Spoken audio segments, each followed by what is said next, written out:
ஓம் சரவண ஓம் சரவண ஓம் சரவண ஓம். ஆதிசிவன் காதினிலே சொன்ன மந்திரம் நம் சொல்ல சொல்ல கோடி நன்மை தேடி வந்திடும்.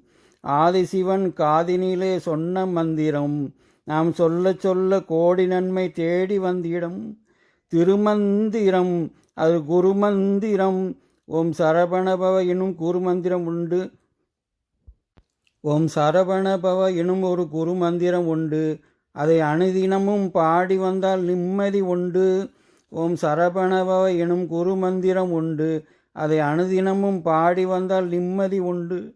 தந்தையை சீடனாய் மாற்றியது, கந்தனின் பெருமையை உலகிற்கு காட்டியது. ஓம் சரவணபவா ஓம் சரவணபவா. வேலாயுதமே வரம் தரும், நாலாவிதமாய் பலன் தரும். ஓம் சரவண ஓம் சரவண ஓம் சரவண ஓம்.